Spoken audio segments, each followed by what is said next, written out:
The concept of the religious experience is something that has been thoroughly meditated on in the world of academia. 20th century thinkers like Rudolf Otto, Gerardus van der Leeuw, Joachim Wack, Mircea Eliade, and Ninian Smart claim that a religion creates a unique form of experience and is associated with the sacred, the numinous, or the divine power. This thinking was later criticized because these thinkers said that the religious experience was unique, and thus it was to be studied through specific fields of the humanities. However, these scholars also felt that the religious experience could not be described through the social sciences. In fact, these thinkers asserted that scholars should privilege the view of the believers, the first person or subjective point of view, and should not try to explain their experiences in biological, psychological, and sociological terms for fear of reducing it to something else. Essentially, these thinkers feel that when one explains a religious experience, they should not equate their feelings to science or the humanities because these fields and schools of thought are distinct from the religion and do not conceptually encompass it or have terminology to properly express the religious experience. Furthermore, these thinkers constituted religion and the religions as a special aspect of human life and culture set apart from other aspects. Thus, because religion is a distinct entity from these other aspects of life, it should not be viewed through the same lens. The critics rebutted this, saying that this approach isolated the study of religion from other disciplines. More recent members of the academic community have also defined religion through the religious experience, such as William James, who was a Harvard psychologist, but he differed from the previous thinkers, disagreeing that the idea that the religious experience was unique or inaccurately defined through psychological or sociological terms. But he also realized that the religious experience was not limited to these fields and pointed to something more. Since James's claims, there has been a dramatic shift in ideology, and the essence of a religion started to be considered through the role of the language, creating a social reality in the context of relationships and power and inequality. As this view was founded in the West, it started to take hold in Eastern cultures as well, such as India and Japan, where people started feeling that these studies, although well integrated with efforts at deconstruction across the humanities, are usually isolated from efforts to understand religion in the natural sciences. Because of this, people expected scholars in fields like anthropology, sociology, and psychology to serve as a bridge between the humanities and the natural sciences. However, quite the contrary has happened. Anthropology, which is oriented towards both the humanities and natural sciences, has been called by the writer Taves a battleground in the methodological wars between these two fields, and bringing science into the humanities and critical theory into science can raise suspicion among anthropologists. While she cites that there are some instances where subfields are bringing the two together, you get a sense that there are few people who are both critical theorists and scientists, and there are too few anthropologists who are willing to create a joint perspective.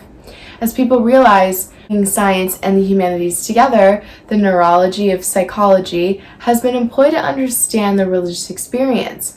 However, there are few neurotheologians who are establishing a firm finding.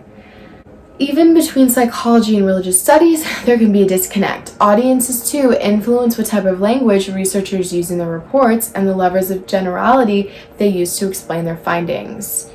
You see that even in the fair academic field, religion and science have not seen eye to eye. When politics get involved, the two opposing forces have seen much greater tension and confrontation. Instances where science has clashed and challenged religion are the most notable. The inclusion of evolution into public school curricula seem to contradict the creation story, and when controversy happens, publicity ensues, and a biblically rooted attack on science unfolded in Tennessee. There was no talk of bridges being built for science to anything, as politicians were waging a war against science and a religion. On January 21st, 1925, the Tennessee House of Representatives John W. Butler introduced a piece of legislation that would ban the teaching of evolution in Tennessee public schools. 6 days later, on the 27th, the House passed the bill, and it passed in the Senate on March 13th. Quickly, the American Civil Liberties Union recruited a teacher to break the law and open a case to challenge its constitutionality. The town of Dayton, Tennessee thought that bringing the kind of case to their town would generate publicity and help their economy. The substitute teacher Scopes was indicted. The defense attorney Clarence Sauer argued that this law violated freedom of religion. The judge ruled in favor of a motion by prosecutors to bar expert testimonies by scientists, with the reasoning that the experts opinions on evolutionary theory would shed no light on the issue at hand in the trial. Here, science was completely shut out from the legal jurisdiction.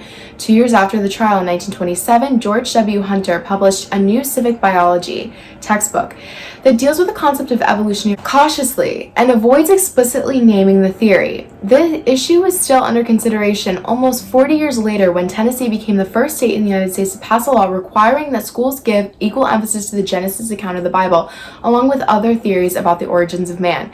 The bill also required a disclaimer be used anytime evolution is presented or discussed in public schools. It demands evolution to be considered theory, not fact. 2 years later, a federal appeals court declared this law unconstitutional, and the issue is still contested as we speak. Now, some might say that this discourse has led some scientists to say that science isn't so different from religion. The author Paul Bloom claims that folk science and folk religion share deep properties. The concept of faith that is central to religion is also an integral part of science. Now, let's explain why that is. Bloom argues that as religious narratives are passed down, there is a leap of faith that the listener has in the person telling the story, and this is necessary for the story to be believed. You see, credences emerge as people believe these narratives without knowing what they mean and seem to have true confidence in them. The author asserts that many scientific concepts become credences too, and he argues that this is okay because our lifetimes are too short for us to be experts on every scientific concept. But also, I feel that people are satisfied with their credences and don't care to do any further research on the subject. He addresses how we turn to scientists and have a leap of faith in them to think that we are being told what is correct, which is exactly what we do with religion. Thus, you see that both of these fields use epistemic shortcuts, and in this way are really not that different.